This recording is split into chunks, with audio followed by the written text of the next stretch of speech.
Radhe Radhe. Hello everyone. So, let's begin with the new episode of My Husband's Secret. Siddharth को साफ साफ दिख रहा था कि कॉन्ट्रैक्ट उसे कंपनी से बाहर निकालने का था। उसकी आंखों से अंगारे निकल रहे थे। वो इसी गुस्से में बोला, ये किस तरह की चाल है तुम्हारी? Just read it first. पढ़कर हामी भरो, उसके बाद हम समझाएंगे। अनिरुद्ध शांत था। चेहरे पे कोई चिंता या तनाव नहीं था, जैसे ये सब रोजमर्रा की बातें हो रही हो। सिद्धार्थ के लिए ये हवा में तलवार चलाने जैसा था। आखिर में उसे लगा कि उसके पास कोई चारा नहीं है और उसने कॉन्ट्रैक्ट पढ़ना शुरू किया। आगे सब कुछ पढ़ने के बाद सिद्धार्थ को समझ में आया कि सिवाय उसके 3 महीने विदेश में छुपने के, कॉन्ट्रैक्ट में और कुछ ऐसा भी नहीं था जो उसके विरुद्ध जाए। सब कुछ वैसे ही था जैसा अनिरुद्ध ने कहा था। सिद्धार्थ को कोई नुकसान नहीं होगा और अनिरुद्ध सारी जिम्मेदारी अपने ऊपर ले लेगा। सिद्धार्थ को बहुत हैरानी हुई, सामने वाला इतना दरिया दिल क्यों हो रहा था? अनिरुद्ध न सिर्फ जमीन का सारा सरदर्द अपने ऊपर ले रहा था, वो सिद्धार्थ को 3 महीने विदेश ऐश करने के लिए कह रहा था। ये सब कुछ ज्यादा ही अच्छा लग रहा था। सिद्धार्थ के मन में शक पैदा हुआ। उसने अनिरुद्ध से पूछ ही लिया, भाई तुम मुझे बेवकूफ तो नहीं बना रहे हो? सिद्धार्थ को मालूम था फ्री में कुछ नहीं मिलता। और फिर अनिरुद्ध हमेशा से बहुत चालाक था। क्या पता ये सब एक चाल हो खुद प्रेसिडेंट बनने के लिए? अनिरुद्ध ने एक टेढ़ी मुस्कुराहट के साथ कहा, क्योंकि तुमने हमें भाई बोल दिया इसलिए हम तुम्हें बेवकूफ नहीं बनाएंगे।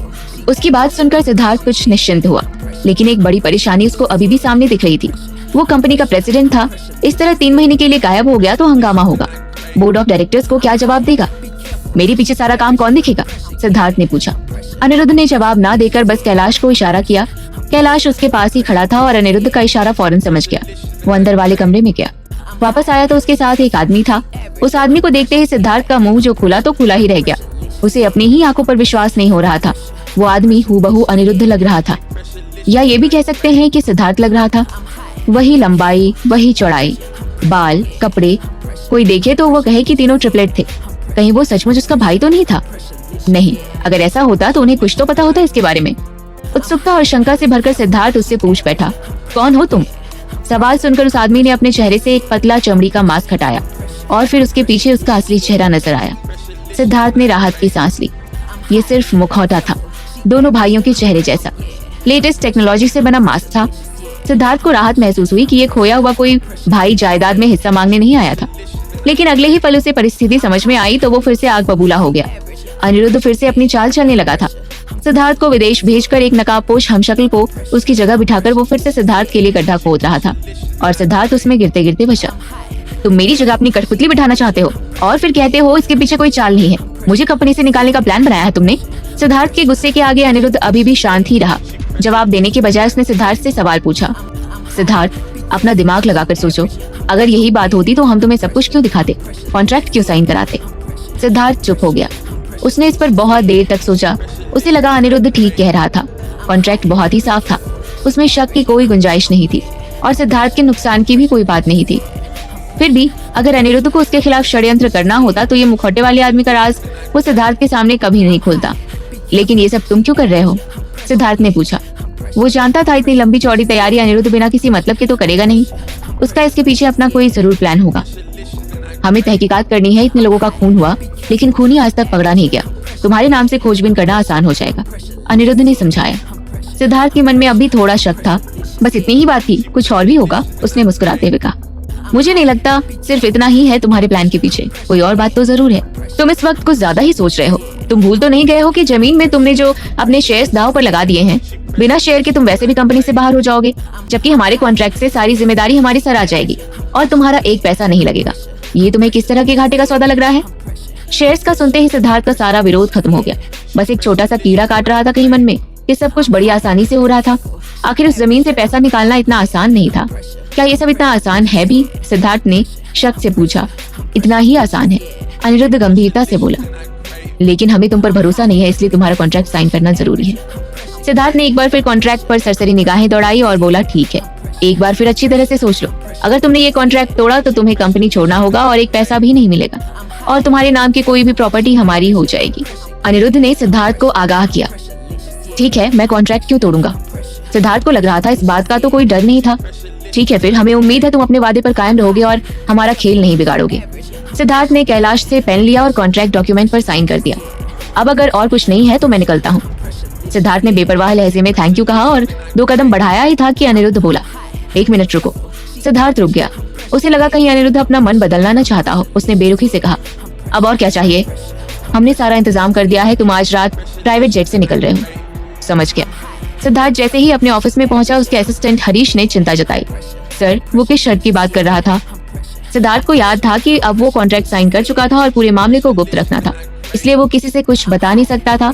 उसने गोलमोल बात की। अनिरुद्ध ने कहा है कि आगे से कंपनी में उसकी बात की इज्जत होनी चाहिए। उसने कह तो दिया, लेकिन उसे खुद को सुनने में ये बात अजीब लगी। हरीश हैरान रह गया। उसे यकीन नहीं हो रहा था। अनिरुद्ध बहुत चालाक था। वो कभी आसान शर्त रख ही नहीं सकता था। ये बस इतना आसान है सर? इन सब के पीछे अनिरुद्ध सर ही है? हरीश के मन में बहुत से सवाल थे। सिद्धार्थ चिड़चिड़ाया। किसको फर्क पड़ता है वो उसके पीछे है या नहीं, बस किसी तरह मेरा कोई नुकसान नहीं हो इस जमीन के पीछे। हरीश ने कुछ कहने के लिए मुंह खोला, फिर बंद कर लिया। वो सिद्धार्थ को नाराज नहीं करना चाहता था। अनिरुद्ध के ऑफिस में कैलाश परेशान था। उसे लग रहा था ठीक नहीं हुआ है।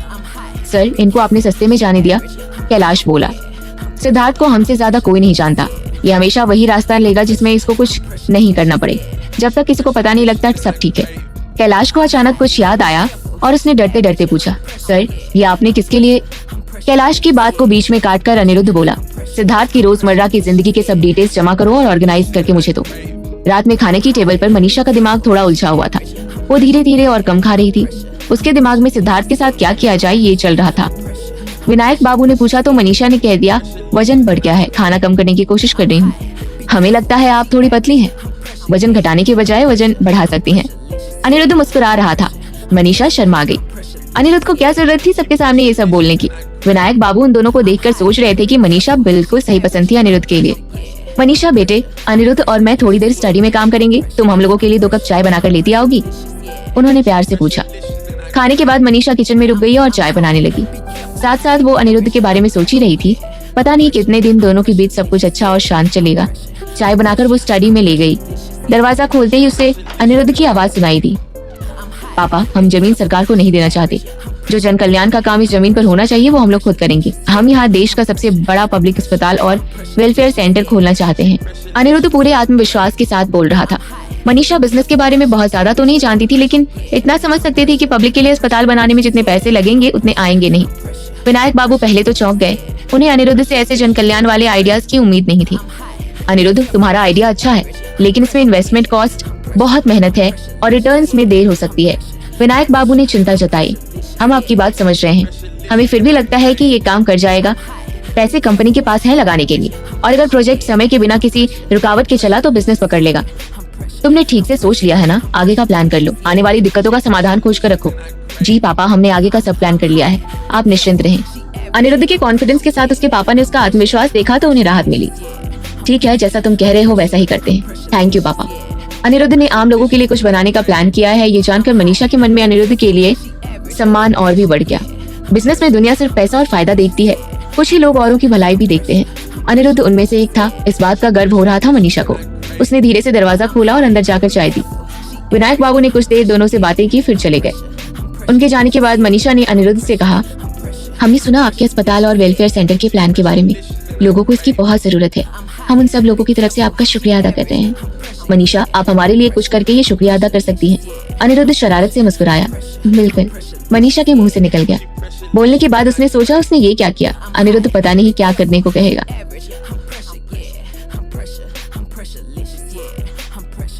मनीषा डर रही थी कि अनिरुद्ध पता नहीं उससे क्या करने के लिए कहेगा। उसके दिल की धड़कन तेज हो गई थी।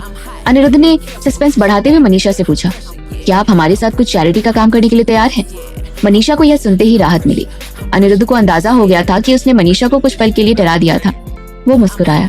मनीषा को यह आइडिया अच्छा लगा कि समाज के लिए चैरिटी का काम करते हुए उसे अनिरुद्ध के साथ काम करने का मौका भी मिलेगा। उसने झट से कहा, मैं तैयार हूँ। अनिरुद्ध की खुशी उसके चेहरे पर झलक रही थी। वो मनीषा के हाथ को धीरे धीरे अपने अंगूठे से सहला रहा था। उसके हाथ की गर्मी मनीषा के हाथों से होकर पूरे शरीर में फैल रही थी। उसकी किस्मत कितनी अच्छी थी कि दोनों मिलकर समाज के लिए काम करने जाएंगे और खुशियां फैलाएंगे। मनीषा की कल्पना में इससे ज्यादा खुशहाल जिंदगी हो नहीं सकती थी। अचानक से मनीषा के चेहरे की स्माइल फेड हो गई। उसे लग रहा था कि उसकी खुश जिंदगी में बहुत जल्द ग्रहण लगने वाला था, क्योंकि इस वक्त जो समस्या उसके सामने खड़ी थी उसे अगर सही तरीके से हल नहीं किया गया तो बाकी काम करना तो दूर की बात थी, वो अनिरुद्ध के साथ भी नहीं रह पाएगी। उसने अपने आप से सवाल किया कि क्या वो अनिरुद्ध को कभी समझा पाएगी कि उसके साथ क्या हुआ था और किसने किया था। वो एक विक्टिम थी, ना कि चीटर। सिद्धार्थ एक टाइम बॉम्ब की तरह था जो कभी भी फटकर उसकी जिंदगी तबाह कर सकता था।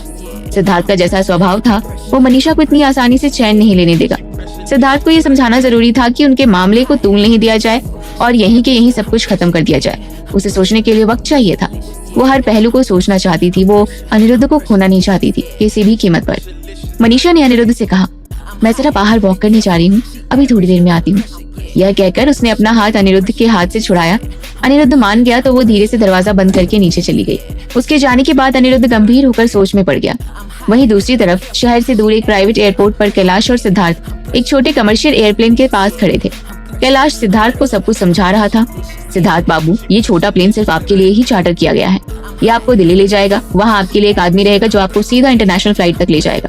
आप कहाँ जा रहे हैं ये किसी को नहीं मालूम है। उस देश में उतरते ही आपको लेने के लिए लोग रहेंगे जो आपको आपके रहने की जगह पर ले जाएंगे। सब कुछ पहले से अरेंज है। आपको कहीं भी कुछ भी नहीं करना है, बस जो लोग मिलेंगे उनके साथ चले जाना है। सिद्धार्थ को समझ में आ रहा था कि वो लोग उसकी सेवा करने के लिए नहीं, उस पर नजर रखने के लिए रहेंगे। कॉन्ट्रैक्ट में बहुत सारी हिदायतें थी, लेकिन सिद्धार्थ अपने तरीके से रहना चाहता था। कुछ लोग उसके साथ रहेंगे ऐसा सुनकर वो थोड़ा चिड़चिड़ा गया। तो ये लोग मेरे ऊपर नजर रखने के लिए हैं? ये लोग आपकी सुरक्षा के लिए हैं। कैलाश ने बड़े अदब से जवाब दिया। किडनैपिंग की घटनाएं होती रहती हैं उधर। किसी को पता लग गया कि आप रघुवंशी इंडस्ट्रीज के प्रेसिडेंट हैं तो आप पर खतरा उतना ही बढ़ जाएगा। अपनी खासियत का सुनकर सिद्धार्थ का मूड थोड़ा ठीक हुआ। वो मुड़कर प्लेन की सीढ़ियां चढ़ने ही वाला था कि कैलाश ने रोका। सिद्धार्थ बाबू, अपना फोन दे दीजिए। कैलाश ने दाहिना हाथ बढ़ाया फोन लेने के लिए, साथ ही बाएं हाथ से अपनी जेब से दूसरा फोन निकाला सिद्धार्थ को देने के लिए। बहुत डिसिप्लिन है भाई तुम लोगों का, सिद्धार्थ चिड़चिड़ा कर बोला। कैलाश के अदब में कोई कमी नहीं आई। आपकी परेशानी के लिए माफी चाहते हैं।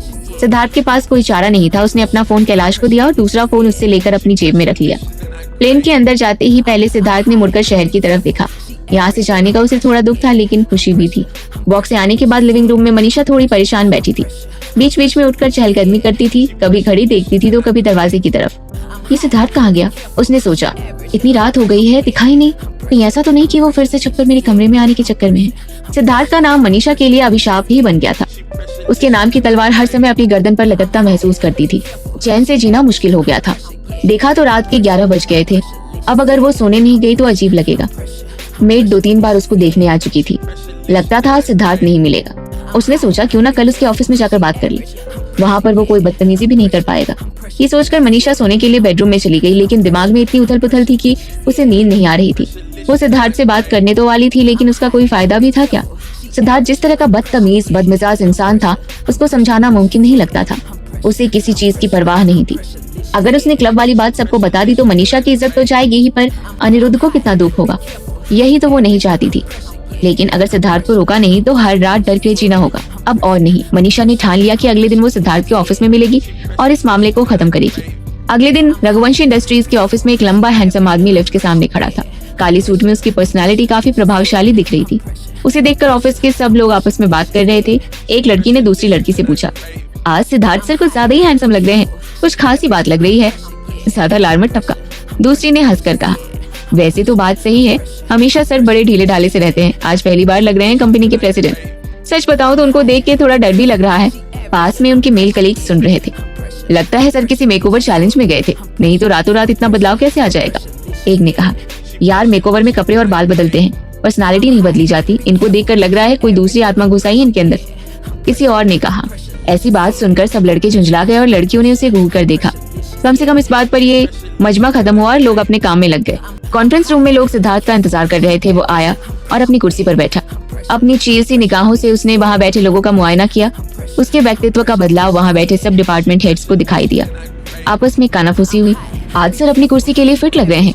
हाँ, एहसास हो गया कि चाल ढाल नहीं ठीक की तो पोजीशन से हाथ धोना पड़ सकता है। हर किसी का इस बात पर ध्यान गया। लग रहा था सिद्धार्थ का पुनर्जन्म हुआ है। आज की मीटिंग में इस बात पर विचार होना था कि जमीन का क्या किया जाए। मीटिंग शुरू हुई और डिपार्टमेंट हेड्स ने अपना अपना रिपोर्ट पढ़ना शुरू किया। आज हर कोई ज्यादा गंभीरता से काम कर रहा था। सिद्धार्थ का चेहरा तो नॉर्मल ही था, लेकिन नजरें तीखी थी, हर बात पर ध्यान देते हुए, हर चीज को आंकते हुए। सब लोग अपनी रिपोर्ट बहुत ध्यान से पढ़ रहे थे, एक एक शब्द सोचकर बोल रहे थे। कोई भी आज प्रेसिडेंट के आगे गलती नहीं करना चाहता था। सिद्धार्थ आज उस शेर की तरह था जो शांति से अपने शिकार को देखता रहता है और फिर अचानक हमला करता है। आज सबके लिए एक और बड़ा आश्चर्य था, अनिरुद्ध। अनिरुद्ध आज काला चश्मा पहनकर आया था और सारे समय चुपचाप बैठा था। वैसे लोग जानते थे कि अनिरुद्ध बोलने के लिए सही समय का इंतजार करता था, लेकिन वो आज कुछ ज्यादा ही शांत था। एक तरफ ये मीटिंग चल रही थी और दूसरी तरफ एक लड़की रिसेप्शन पर आई। उसने कहा कि वो सिद्धार्थ रघुवंशी से मिलना चाहती है। रिसेप्शनिस्ट ने पहचाना नहीं कि वो अनिरुद्ध की पत्नी है, क्योंकि मनीषा पहले कभी यहाँ ऑफिस में नहीं आई थी। एक लड़की का सिद्धार्थ को खोजते हुए आना कुछ बातों को हवा दे सकता था, खासकर क्योंकि सिद्धार्थ अक्सर अलग अलग लड़कियों के साथ घूमता देखा जा सकता था। रिसेप्शनिस्ट भी मनीषा को टेढ़ी नजरों से देख रही थी। मनीषा पहले से ही नर्वस थी, अब उसे और भी अजीब लग रहा था। अगर आज भी सिद्धार्थ से बात नहीं हो पाई तो हर दिन के साथ उसकी मुश्किलें बढ़ती ही जाएंगी। रिसेप्शनिस्ट ने उसका नाम पूछा तो उसने मनीषा बताया। उसने हरीश को इंटरकॉम पर बताया कि कोई मनीषा नाम की लड़की सिद्धार्थ से मिलना चाहती है। हरीश चौंक गया। उसने सोचा अगर ये सिद्धार्थ की भाभी मनीषा है तो ये उससे ऑफिस में क्यों मिलने आई है? जो कुछ कहना हो घर पर ही कह लेती। हरीश को यह भी पता था कि सिद्धार्थ की अपनी भाभी से बनती नहीं थी, तो अगर उसने मनीषा के लिए सिद्धार्थ को इस जरूरी मीटिंग में डिस्टर्ब किया तो वो उसकी खाल खींच लेगा। हरीश को लगा रिस्क लेना ठीक नहीं है, तो उसने रिसेप्शनिस्ट को कहा कि मनीषा को वहीं इंतजार करने को कहे। रिसेप्शनिस्ट ने बड़ी खुशी से ये बात मनीषा से कही। मनीषा क्या करती, वहीं बैठकर इंतजार करने लगी। मीटिंग के बाद सिद्धार्थ जैसे ही बाहर निकला, हरीश ने उसे बताया, सर आपकी भाभी आपसे मिलने आई हुई है। सुनकर सिद्धार्थ की आंखों में नरमी आ गई। उसने पूछा, अच्छा कब आई? हरीश ने आराम से कहा, 1 घंटे से ज्यादा हो गया, वो रिसेप्शन पर इंतजार कर रही है। ये सुनकर ही सिद्धार्थ गुस्से से फट पड़ा। उसकी आंखों में नरमी की जगह बंगारे दहक रहे थे। तुम्हें ये नौकरी नहीं करनी हरीश। हरीश घबरा गया, उसे समझ में नहीं आया क्या हुआ। उसने कभी सिद्धार्थ का ऐसा गुस्सा नहीं देखा था। सर आप मीटिंग में थे इसलिए। हरीश कांप रहा था। इतने साल मेरे साथ काम करके तुमने यही सीखा है? मेरे भाई की पत्नी आई है और तुमने उन्हें 1.5 घंटे से बाहर बिठाया हुआ है। तुम्हारी हिम्मत की दाद देनी पड़ेगी। आगे से ऐसी गलती हुई तो अपना सामान बांध लेना। हरीश को डांट लग गई। उसे बुरा तो बहुत लगा, लेकिन वो कुछ बोल नहीं पाया। आज पहली बार वो अपने बॉस के इरादे भांप नहीं पाया था। उसे समझ ही नहीं आया कि क्या हुआ। यस सर, मैं उनको लेकर आता हूँ। मैं खुद लेकर आऊंगा उन्हें, सिद्धार्थ ने रूखी आवाज में कहा और चला गया। सिद्धार्थ लिफ्ट में घुसने ही वाला था कि कैलाश आया। दोनों ने एक दूसरे को अजीब नजरों से देखा। सिद्धार्थ बाबू, मुझे अभी अभी पता चला कि मनीषा मैडम आई हैं। मैं उन्हें सर के ऑफिस में ले जाता हूँ।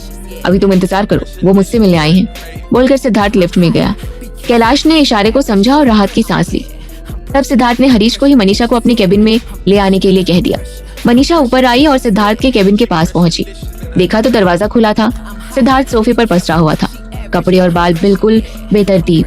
इस तरह के आदमी से बात करके क्या होने वाला था, लेकिन बात को खींचने से और ज्यादा नुकसान हो सकता था। अगर उसने इधर उधर जाकर बोला तो सबसे ज्यादा दुख अनिरुद्ध को होगा। इसलिए आज सिद्धार्थ को किसी तरीके से समझाना बहुत जरूरी था। ये सोचकर उसने ऑफिस में कदम रखा। अब क्या होगा? क्या सिद्धार्थ मनीषा सिद्धार्थ के ऑफिस के दरवाजे पर खड़ी हिम्मत जुटा रही थी। उसने एक गहरी सांस ली और तब अंदर गई। सिद्धार्थ ने उसे देखा और देखता रहा जब तक वो आकर पास एक कुर्सी पर बैठ नहीं गई। मनीषा के बैठने के बाद सिद्धार्थ ने अपने पैर टेबल से नीचे किए। कुछ देर तक मनीषा कुछ बोल नहीं पाई। समझ में नहीं आया कहाँ से शुरू करे। सिद्धार्थ पहले से उसे देखकर मुस्कुराया, फिर बोला, भाभी जी आज इस तरह कैसे आना हुआ? मनीषा को उसके बात करने के तरीके पर बहुत गुस्सा आया। सच तो ये था कि वो जब मुंह खोलता तो बकवास ही करता था। शुरू से उसने कभी मनीषा को भाभी नहीं बोला, हमेशा नाम से बुलाया, और अब इतने टेढ़े तरीके से बात कर रहा था। ऐसे इंसान से बात कैसे कर सकता है कोई? मनीषा बोली, मुझे तुमसे कुछ बात करनी है। सिद्धार्थ मुस्कुराया, कैसी बात करनी है? प्यार की? उसके लिए मैं तैयार हूँ। मनीषा का खून खौल गया। ऐसे बेहुदे इंसान से क्या कहे वो? उसे दूर रहने के लिए कहा तो वो शायद उस बात का भी मजाक बना देगा, लेकिन अब तो वो यहाँ तक आ गई थी, उसके सामने बैठ गई थी। जब यहाँ तक आ ही गई तो मेहनत को बेकार कैसे करती? तो उसने अपने गुस्से को काबू में किया और बोली, सिद्धार्थ मैं तुम्हारी भाई की पत्नी हूँ, मेरी इज्जत तो तुमसे हुई नहीं। कम से कम अपने भाई की इज्जत करो और मेरे साथ ऐसा मत करो। कैसा ना करूँ? मैं तुम्हारी बात समझ नहीं पा रहा हूँ। साफ दिख रहा था कि सिद्धार्थ नाटक कर रहा है। अभी तक जो गुस्सा मनीषा ने दबा रखा था वो फट पड़ा। तुमने हद कर दी है, मेरे साथ इतनी ओछी हरकत करके तुम अनिरुद्ध के भाई कहलाने के लायक नहीं हो, मनीषा ने गुस्से से कहा। सिद्धार्थ बिल्कुल शांत और रिलैक्स्ड था। वो आगे खिसककर मनीषा के और करीब आ गया। ओछी? उसका मतलब क्या होता है? ये कहकर सिद्धार्थ ने हाथ बढ़ाया और एक उंगली से मनीषा की ठोड़ी उठाई।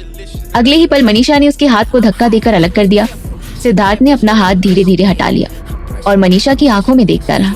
ज्यादा भोले बनने की कोशिश मत करो, तुम्हें अच्छी तरह पता है मैं क्या कह रही हूँ, मनीषा ने हिम्मत से कहा। मनीषा के लिए ये सब कहना आसान नहीं था। बात उसके मुंह तक आते आते रुक जाती थी। सामने बैठे आदमी को ये कहना कि तुमने मेरे साथ जबरदस्ती की, ये मनीषा के लिए मुश्किल हो रहा था। उसने सोचा था कि ऐसी बात का तो इशारा ही काफी होगा, लेकिन वो भूल गई थी कि वो कैसे बेशर्म आदमी से बात कर रही है। तुम मेरी बीवी नहीं हो, जिससे तुम रोज बातें करती होगी वो मेरा भाई है, तो फिर मुझे कैसे समझ में आ जाएगा कि तुम क्या कहना चाहती हो? लग रहा था कि सिद्धार्थ इसी तरह नौटंकी करता रहेगा। मनीषा का गुस्सा बढ़ता ही जा रहा था। सिद्धार्थ रघुवंशी, मैं जानती थी तुम कुछ तो नाटक करोगे, इसलिए मैं सबूत अपने साथ लेकर आई हूँ। उसे गुस्से से घूरते हुए मनीषा ने डीएनए रिपोर्ट और स्पाई कैम का वीडियो यूएसबी अपने बैग से निकालकर सामने टेबल पर पटका। सिद्धार्थ ने उन चीजों पर एक सरसरी निगाह डाली, पर वो हैरान नहीं हुआ, बल्कि उसने जब मनीषा को देखा तो उसकी आंखों में कुछ और ही था। मनीषा उसके रिएक्शन से हैरान थी। वो मनीषा को इतने अजीब भाव से क्यों देख रहा था? उसकी आंखों में पहले जैसा मजाक या ओछापन नहीं था, एक नरमी और स्नेह जैसा कुछ था। अगले ही पल मनीषा ने इसे नकार दिया। जरूर उसकी आंखों का धोखा था और जल्दी ही वो कुछ बकवास बात बोलकर ये साबित भी कर देगा। कुछ देर की चुप्पी के बाद सिद्धार्थ ने रिपोर्ट उठाया। ये क्या है? ये मैंने टेस्ट करवाया है, ये साबित करने के लिए कि तुमने मेरे साथ जबरदस्ती की। कैसे जबरदस्ती की? तुम्हें जबरदस्ती गले लगा लिया? सिद्धार्थ ने अपने दोनों हाथ आगे बढ़ाए, जैसे वो मनीषा को गले लगाना चाहता हो। मनीषा चौंक कर पीछे हुई, अपने हाथ आगे करके सिद्धार्थ को रोका। नजदीक मत आना। सिद्धार्थ ने अपने हाथ पीछे कर लिए और मुस्कुराया। आज मैंने पहली बार तुम्हें जबरदस्ती गले लगाने की कोशिश की और नहीं कर पाया, तो मैं और क्या कर सकता हूँ तुम्हारे साथ? मनीषा गुस्से और नफरत से बोलती चली गई। सिद्धार्थ रघुवंशी, तुम हमेशा अपने चेहरे पर नकाब पहनते हो। जब भी अनिरुद्ध कमरे में नहीं होते तुम आकर मेरे साथ जबरदस्ती संबंध बनाते हो। मनीषा आप कांप रही थी। पिछली बार मैंने चादर से तुम्हारा डीएनए सैंपल लिया और तुम्हारे टूथब्रश से टेस्ट करवाया। मेरी चादर पर तुम्हारा डीएनए था। उसके अलावा मेरे स्पाई कैम पर तुम्हारे हक करतूत की वीडियो है। इसके बाद क्या कहना चाहोगे तुम? इसके बाद भी सिद्धार्थ निश्चिंत दिख रहा था, जैसे तो उसका इन सब बातों से कोई लेना देना ही नहीं हो। मनीषा, इससे मेरा कोई संबंध नहीं है। तुम मुझे फंसाने की कोशिश कर रही हो। ये सब सबूत तुमने चोरी छिपे बनाए हैं। तुम्हारे पास कोई गवाह भी नहीं है। इस तरह से इकट्ठा किए गए सबूत मान्य नहीं होंगे। सिद्धार्थ की दलील सुनकर एक पल के लिए मनीषा कुछ बोल नहीं पाई। उसे लगा कि अगर सच में उसके सबूत इस्तेमाल नहीं होंगे तो उसकी सारी मेहनत बेकार हो जाएगी। मनीषा अपना दिमाग तेजी से चला रही थी और कोई बात थी जिससे कि सिद्धार्थ को मानना पड़ जाए। तभी उसे कुछ याद आया। उसने सिद्धार्थ का बायां हाथ पकड़ा और शर्ट की आस्तीन ऊपर की। वहाँ निशान था। मनीषा ने गुस्से में कहा, इसके लिए तुम मना नहीं कर सकते। कुछ समय पहले मैंने उस नकाबपोश को चाकू से घायल किया था। तुम्हारे जख्म का निशान ठीक उसी जगह है। मनीषा ने सिद्धार्थ का हाथ जोर से पकड़ा हुआ था और उसका चेहरा गुस्से से लाल था। अचानक सिद्धार्थ जोर से हंसने लगा और उसने मनीषा को शाबाशी दी। बहुत अच्छे। मनीषा को उसका बर्ताव समझ नहीं आया। तो तुम कबूल करते हो? हाँ, कबूल करता हूँ। अगले ही पल सिद्धार्थ ने मनीषा का हाथ अपने हाथों में ले लिया और बहुत प्यार से देखते हुए बोला, मनीषा, तुम मुझे अच्छी लगती हो। मैंने जब पहली बार तुम्हें देखा तभी तुमसे प्यार हो गया। मनीषा का गुस्सा और ज्यादा बढ़ गया। उसने गुस्से से अपना हाथ खींचा, पर सिद्धार्थ की पकड़ बहुत मजबूत थी। फिर मनीषा ने अपने दूसरे हाथ से उसे धक्का दिया, मारा, लेकिन सिद्धार्थ जैसे फौलाद का बना था। जब उसको मारते हुए मनीषा के खुद के हाथ में चोट लगी तो सिद्धार्थ की आंखों में और चेहरे पर दुख की झलक दिखी और उसने हाथ छोड़ दिया।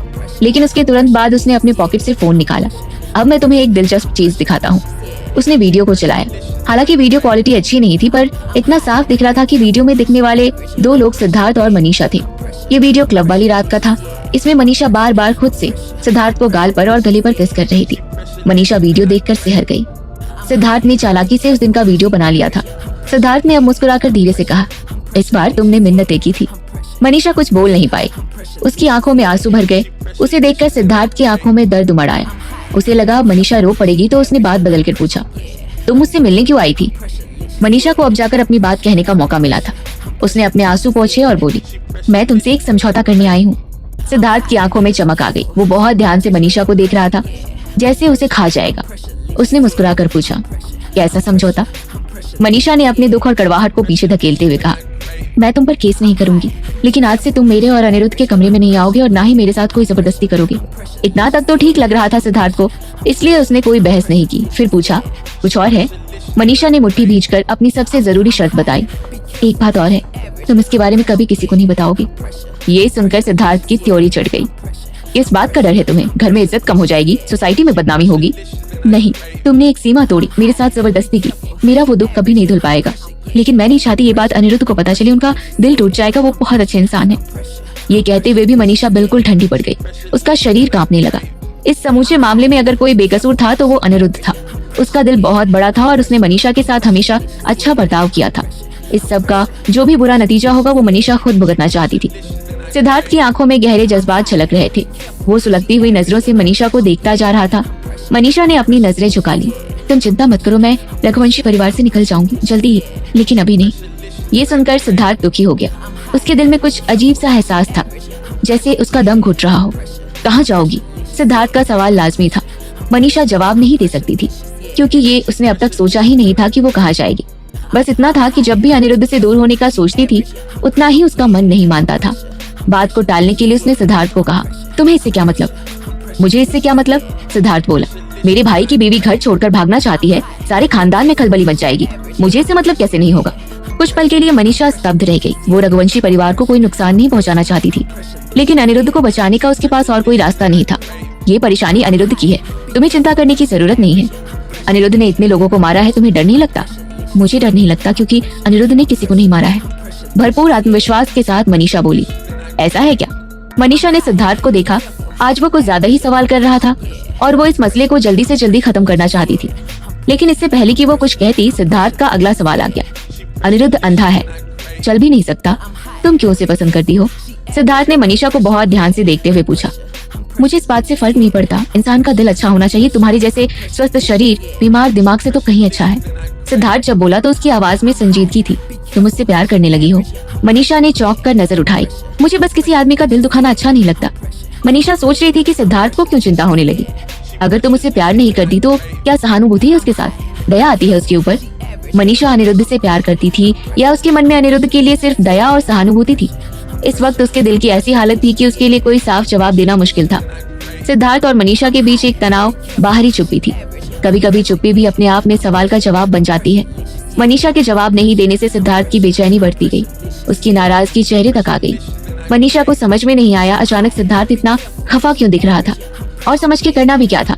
जितनी जल्दी इस फालतू इंसान से समझौता हो जाए, उतनी ही जल्दी उससे छुटकारा भी मिल जाएगा। सिद्धार्थ, तुम्हें मंजूर है कि नहीं? झुंझलाकर मनीषा ने पूछा तो सिद्धार्थ भी तन गया। मुझे धमकी पसंद नहीं है। ये धमकी नहीं है, अनुरोध है। मनीषा समय की नजाकत को समझते हुए पीछे हट गई। एक धड़ाक की आवाज आई। सिद्धार्थ ने सामने रखे कॉफी टेबल पर जोर से अपना हाथ पटका। गुस्से से उसका चेहरा और आंखें लाल हो गई थी। मनीषा को लगा उसकी सारी मेहनत बेकार हो गई। सिद्धार्थ समझौता नहीं करेगा। सिद्धार्थ के गुस्से को देखते हुए मनीषा को लगा वो उसकी बात नहीं मानेगा। मनीषा, तुम्हें अनिरुद्ध नहीं पसंद तो फिर उसकी इतनी चिंता क्यों है? एक एक शब्द पे ठहरते हुए सिद्धार्थ बोला। मनीषा को सवाल अजीब लगा। अनिरुद्ध उसका पति था, क्या वो अपने पति की चिंता न करे? शायद सिद्धार्थ यही चाहता था कि वो अपने पति का ख्याल नहीं रखे। आज तक मेरा ख्याल अनिरुद्ध से ज्यादा किसी ने नहीं रखा, और वैसे भी मुझे अपने पति की चिंता तो होनी भी चाहिए। ये तो पति पत्नी के बीच की बात थी, इसमें सिद्धार्थ क्यों गुस्सा चला रहा था? सिद्धार्थ का चेहरा उतर गया था। अगर मैं तुम्हारा ख्याल रखूं तो तुम भी मेरा उसी तरह ख्याल रखोगी। पागल हो गया था वो। उसका ख्याल वो इस जिंदगी में क्या किसी जिंदगी में नहीं रखेगी। तुमने मेरे साथ जो किया है उसके लिए मैं कभी तुम्हें माफ नहीं करूंगी।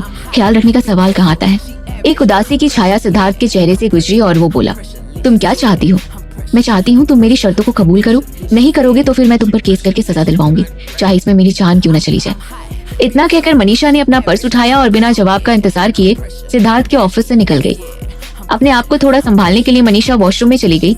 वहाँ उसने अपना चेहरा धोया और थोड़ी देर तक लंबी सांसें ली। जब थोड़ी नॉर्मल हुई तब जाकर वो बाहर आई और लिफ्ट की तरफ चल दी। मनीषा, पीछे से अनिरुद्ध की आवाज आई। मनीषा नर्वस हो गई। मुड़ी तो अनिरुद्ध और कैलाश थे। आप यहाँ क्या कर रही हैं? मनीषा अपनी धुन में सिद्धार्थ से बात करने आ तो गई थी, लेकिन इस परिस्थिति के लिए कुछ सोचा ही नहीं था। कितनी बड़ी बेवकूफी की। जब अनिरुद्ध का ऑफिस भी यही था तो उसे इस बात के लिए तैयार रहना चाहिए था कि अनिरुद्ध से मिल सकता है यहाँ। बहरहाल अब तो ये हो गया था, तो मनीषा ने जल्दी में कुछ बहाना बनाया। वो ये नहीं कह सकती थी कि सिद्धार्थ से बात करने आई थी, वरना अनिरुद्ध को शक हो जाता। गनीमत थी कि अनिरुद्ध ने उसे सिद्धार्थ के ऑफिस से निकलते नहीं देखा था। मैं किसी काम से इस इलाके में आई थी, इसलिए आपको ऑफिस देखने आ गई। तो आप मेरे पास क्यों नहीं आई? ये तो सच में अजीब बात थी कि वो अपने पति के ऑफिस आई और पति से ही नहीं मिली। तो अब इसकी क्या सफाई थी? मुझे लगा आप बिजी होंगे, इसलिए मैं आपको डिस्टर्ब नहीं करना चाहती थी। मनीषा को खुद को ही एक घिसा पिटा बहाना लग रहा था, और ऊपर से अनिरुद्ध से झूठ बोलना उसे अंदर से काट रहा था। अनिरुद्ध ने थोड़े रूखेपन से कहा कि वो कितना भी बिजी हो, अपनी पत्नी के लिए तो समय निकाल ही लेगा। अनिरुद्ध की बात सुनकर मनीषा को और ज्यादा अपराध बोध हुआ। वो सर झुकाकर खड़ी रही। चलिए हम आपको ऑफिस तो दिखा दें। अनिरुद्ध तो देख नहीं सकता था, तो ऑफिस का टूर तो दरअसल कैलाश करा रहा था। मनीषा उसकी बस आधी बातें ही सुन रही थी। सारे समय वो अनिरुद्ध के मूड को भांपने में लगी थी। अनिरुद्ध ने उसे बीच बीच में कुछ लोगों से मिलवाया। वो सबसे अनिरुद्ध की पत्नी की तरह मिल रही थी, और हर कोई उसे इतनी इज्जत दे रहा था कि मनीषा का मन भर आया। जब से उसकी शादी अनिरुद्ध से हुई थी, अनिरुद्ध हर एक छोटी छोटी बात का ख्याल रखता था, उसकी इच्छाओं को महत्व देता था। मनीषा को पारिवारिक, सामाजिक, आर्थिक हर तरीके का फायदा हुआ इस शादी से। लेकिन अनिरुद्ध को क्या मिला? वो खुद तो अब शरीर से भी अनिरुद्ध के काबिल नहीं थी। ये सोचकर मनीषा अंदर से घुटती जा रही थी। तीनों डिजाइन डिपार्टमेंट की तरफ बढ़ रहे थे जब सामने से सिद्धार्थ आता दिखा। मनीषा सकते में आ गई। सिद्धार्थ ने खुल के उसकी शर्तों को कबूल नहीं किया था, कहीं वो यहाँ आकर कुछ बोलने ना लगे। लेकिन कुछ बोलना तो दूर, सिद्धार्थ ने बड़ी सरसरी निगाह से उन सबको देखा और हाथ हिलाता आगे बढ़ गया। मनीषा ने उसे मुड़कर देखा तो उसके हाथ पर नजर चली गई। सिद्धार्थ के हाथ पर कोई निशान नहीं थे। ये कैसे हो सकता था? सिद्धार्थ तेजी से निकल गया, इसलिए वो फिर से चेक नहीं कर पाई। इतनी जल्दी कोई जख्म के निशान कैसे हटा सकता है? या फिर उसकी अपनी आंखों को कोई धोखा हो रहा था? मनीषा के पास कोई जवाब नहीं था। आपको कंपनी का ऑफिस कैसा लगा मनीषा? ये सवाल मनीषा को अपनी ख्याली दुनिया से इस दुनिया में ले आया। काफी बड़ा है और बहुत स्टाइलिश भी। आप इसी कंपनी में काम करना चाहेंगी? फिर हम आपको 24 घंटे देखते रहेंगे।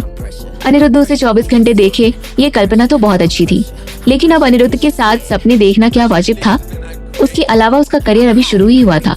अपने ऑफिस में अच्छा काम करके वो अपनी काबिलियत सिद्ध करना चाहती थी। यहाँ सब उसे अनिरुद्ध की बीवी की तरह देखेंगे। उसे स्पेशल ट्रीटमेंट मिलेगा तो वो काम सीख नहीं पाएगी। और सबसे बड़ी बात, अनिरुद्ध के साथ साथ वो किसी और को भी तो 24 घंटे देखेगी। यहाँ रहकर सिद्धार्थ को नजरअंदाज करना मुश्किल होगा और वो मनीषा झेल नहीं पाएगी। आपका आइडिया बहुत अच्छा है, लेकिन अभी मेरा एक्सपीरियंस इस कंपनी के लायक नहीं है। यहाँ मुझसे बेहतर लोग काम कर रहे हैं। अनिरुद्ध ने आह भरी। हमारा रोज बीवी के साथ घर लौटने का सपना पूरा नहीं हो पाएगा। मनीषा ने बात रखने के लिए कह दिया। मैं कोई और सपना पूरा कर दूंगी। अनिरुद्ध के चेहरे पर शरारत झलकी। ठीक है, लंच टाइम होने वाला है, आप हमें खाना खिला दीजिए। मनीषा का दिमाग इन सब बातों में कम ही चलता था। इसमें क्या बड़ी बात है, खिला देंगे अपने मुंह से। अनिरुद्ध को मजा आ रहा था। मनीषा शर्म से पानी पानी हो गई। उसने सर झुकाकर इधर उधर कुछ खोजने का बहाना किया, जैसे वो बात सुनी ही ना हो। कैलाश भी बेचारा सकपका गया। हर बार वो सर और मैडम के प्यार मोहब्बत की बातों के बीच में फंस जाता है। लंच के वक्त अनिरुद्ध की बात इस कदर मनीषा के सर में घूम रही थी कि उसका निवाला भी हाथ से गिरा जा रहा था और अनिरुद्ध था कि बात को जाने भी नहीं दे रहा था। मनीषा, आप अपनी बात से पीछे हट गई और हमारा लंच टाइम का सपना पूरा नहीं हुआ। मेरा ऑफिस में बहुत सारा काम बचा है, मैं जाती हूँ। कहकर मनीषा ऐसे भागी जैसे उसके पीछे गली के कुत्ते पड़े हो। ऑफिस पहुंचते ही वो थोड़ी नॉर्मल हुई, लेकिन फिर जैसे ही काम करने बैठी किसी ने बताया कि उससे मिलने कोई आया है। मनीषा फ्रंट डेस्क पर गई तो देखा लता जी खड़ी थी। इतना तो उसकी माँ ने उसे 20 सालों में नहीं पूछा होगा। अब शायद मनीषा में उन्हें ब्लैंक चेक दिखाई दे रहा होगा। बाहर चलकर बात करते हैं, कहकर मनीषा माँ का हाथ पकड़कर ऑफिस के बाहर की तरफ निकल गई। मनीषा, बस एक बार और तुम्हें मेरी मदद करनी होगी।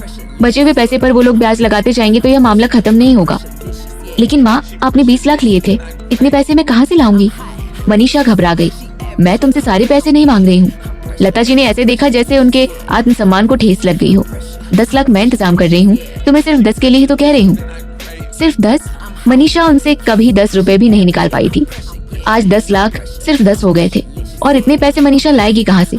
उसका और अनिरुद्ध का जैसा चल रहा था उससे पैसे मांगना क्या ठीक था? जिस माँ ने बचपन से आज तक कभी अपनी ममता की झलक नहीं दिखाई, आज वो पैसे के लिए मनीषा के आगे पीछे घूम रही थी। अगर ममता और अपनापन भी पैसे का मोहताज है तो फिर किस बात का दुख करे वो? और ऐसे रिश्ते वो कितने दिन रख पाएगी? अनिरुद्ध के पैसों से खरीदे गए रिश्तों की उम्र ही कितनी होगी? तो जो रिश्ते कल खत्म होने हैं उन्हें मनीषा आज ही क्यों ना खत्म कर दे? मनीषा अपनी माँ को उसी समय बैंक लेकर गई और अपने कार्ड से उसने 10 लाख रुपए लता जी के अकाउंट में डाल दिए।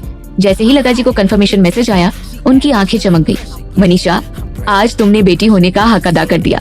लता जी ने चिकनी चुपड़ी शुरू की तो मनीषा ने बीच में ही बात काट दी। नहीं माँ, आज मैंने अपने पति के साथ नाइंसाफी की। आते हुए अपना बैग सोफे पर रखा और किचन की ओर बढ़ते हुए बोली, चप्पल इतनी भी नहीं टूटी है दादी माँ, मैं जाते आपको कंपनी का ऑफिस कैसा लगा मनीषा? होने हैं उन्हें मनीषा आज ही क्यों ना खत्म कर दे। मनीषा अपनी माँ को उसी समय बैंक लेकर गई और अपने कार्ड से उसने 10 लाख रुपए लता जी ने चिकनी चुपड़ी शुरू की तो मनीषा ने बीच में ही बात काट दी। नहीं माँ, आज मैंने अपने पति के साथ नाइंसाफी की और इसी के साथ आपके और मेरे रिश्ते का समय पूरा हो गया। अब इसके बाद ना तो मैं आपके या आपके परिवार के मामलों में दखल दूंगी और ना ही आप अपना किसी तरह का हक मेरे और अनिरुद्ध के परिवार पर जताएंगी। लता जी को झटका लग गया।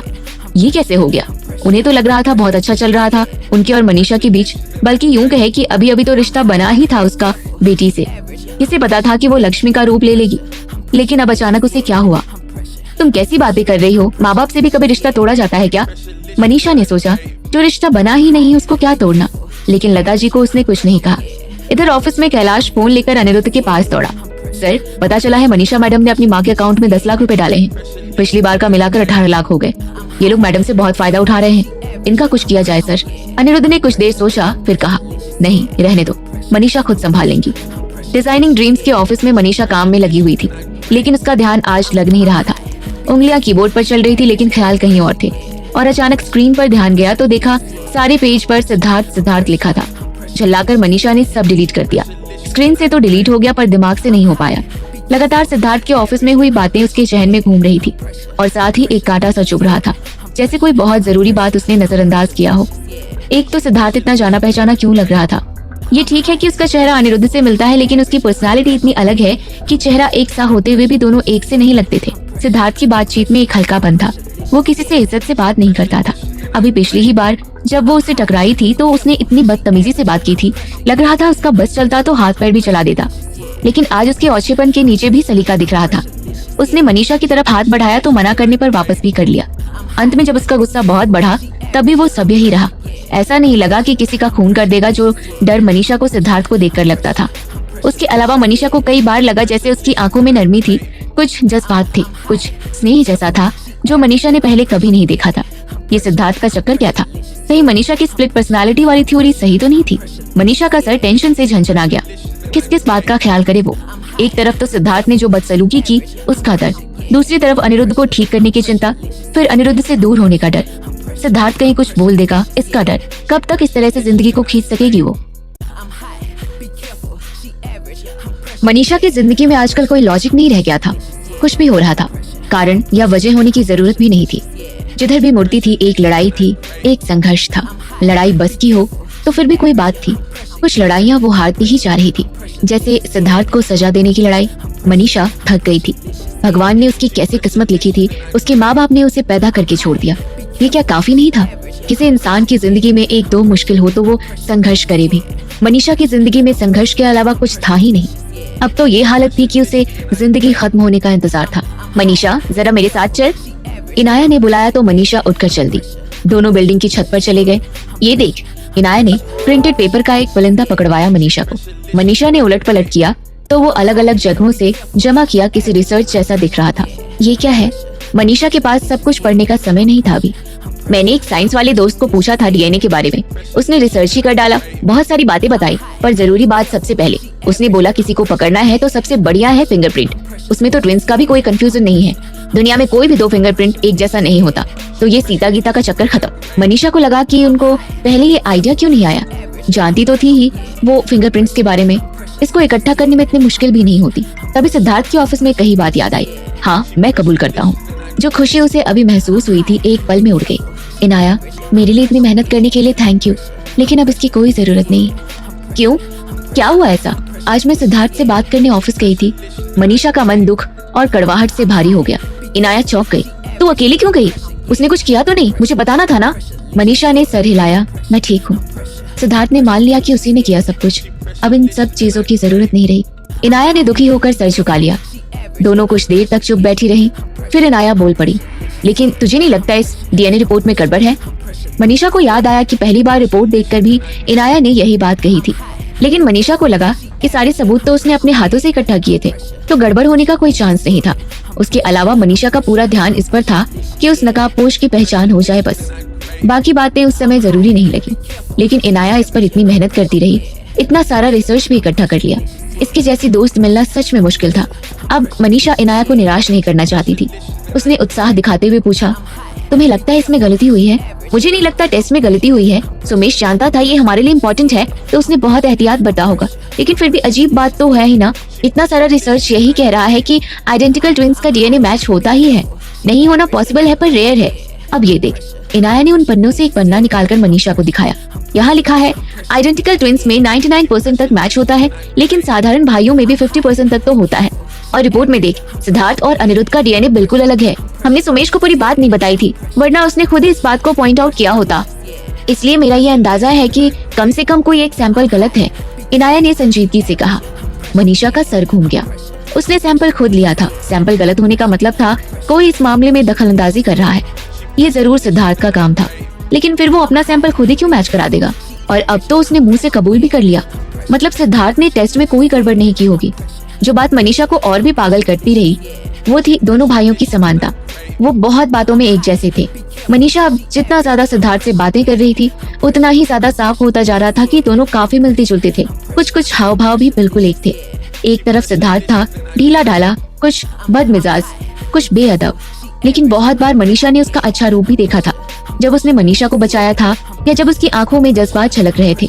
वहीं अनिरुद्ध था पूरी तरह सभ्य, सलीकेदार, सेंसिटिव, लेकिन उसे भी गुस्सा पूरी तरह ही आता था। दोनों को दो अलग इंसान की तरह देखना धीरे धीरे कंफ्यूजिंग होता जा रहा था। शायद जुड़वा लोगों में ऐसा ही होता हो, लेकिन उसका दिमाग तो अब खराब होने वाला था।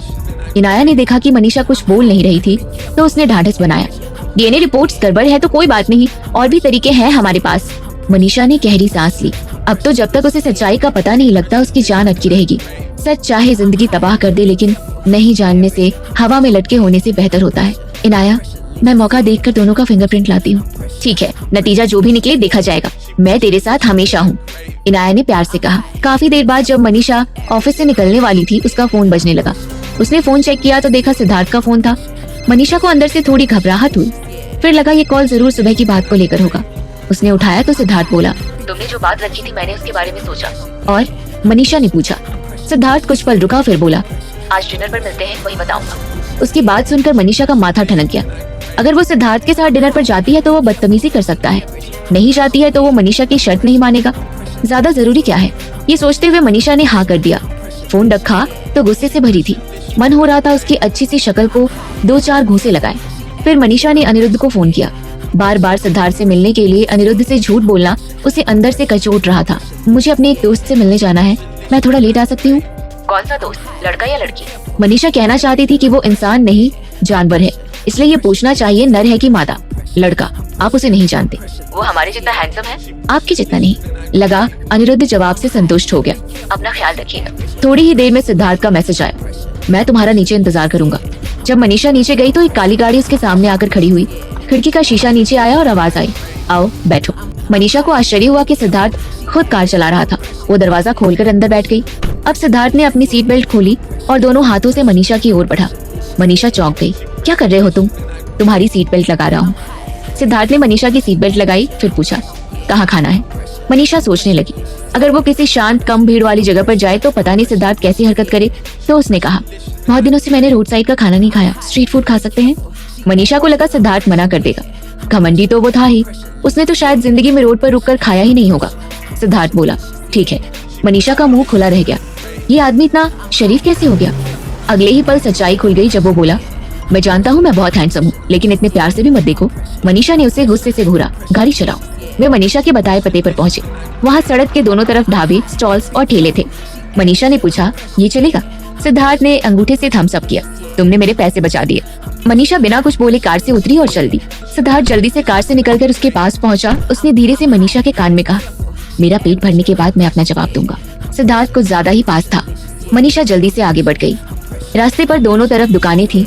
हालांकि शाम ढल जाने के बाद बाकी दुकानें बंद हो चुकी थी, सिर्फ खाने के स्टॉल्स खुले थे। दरअसल यही सही समय था यहाँ आकर खाने का। कॉलेज में मनीषा और इनाया आते थे यहाँ चलते हुए अलग अलग स्टॉल से आती खुशबू मुंह में पानी ले आती थी।